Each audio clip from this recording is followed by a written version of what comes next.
Uta Hagen asks the 9 questions. Sanford Meisner imparted living truthfully under imaginary circumstances. And above, we've asked about the 5 W's, and whatever techniques and tools you're using, ultimately, every scene must have the following: relationship, stakes, environment. Let's start with relationships. Relationships are at the heart of all scenes. They could be intimate, like spouses or siblings or family. They could be professional, such as colleagues, subordinates, or bosses. They could be peripheral, like the barista you see at the coffee shop or a stranger you bump into on the corner. Each of these is a form of relationship. Conflict is always rooted in man versus man, man versus nature, man versus himself. And relationships are at the heart of this. Stakes. Depending on how or where you studied acting, you might have heard the term levels or colors, or you might have heard the word stakes itself. Ultimately, stakes are what make the relationships tick. Troops about to hop out of a trench and into battle have high stakes. Staff working for the president on the eve of the election have high stakes. Husband on the precipice of an affair has really high stakes behavior.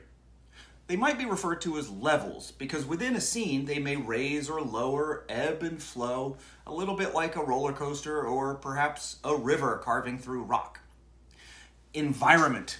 Environment is critical to know the where of the scene, of course, both geographically in time and space, but as well as emotionally for the character and his journey. Knowing where a script takes place within the context of the script itself is really important also.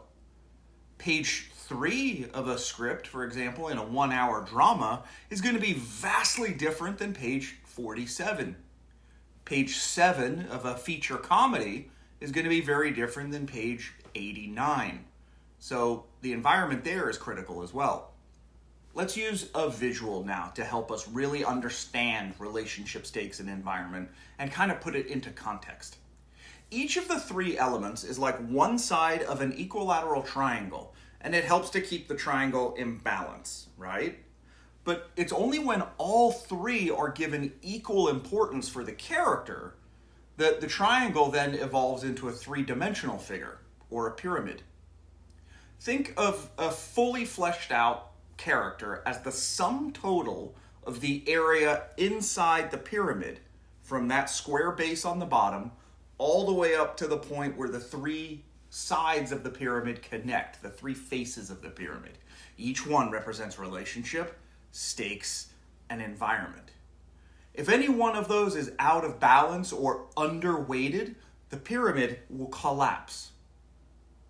Hopefully that visual helped you a little bit. Relationship, stakes, and environment, for me, are things that I fall back on when I'm doing script analysis. Sure, using the audition preparation guide, I do all the things that we've talked about thus far, and some of the stuff that we're going to talk about next, but ultimately it comes down to that relationship.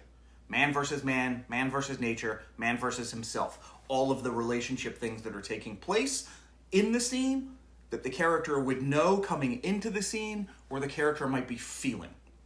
The stakes are what give the relationship that connective tissue, and the environment is the physical geography of not only where the scene takes place, but where the scene takes place in conjunction to the rest of that script.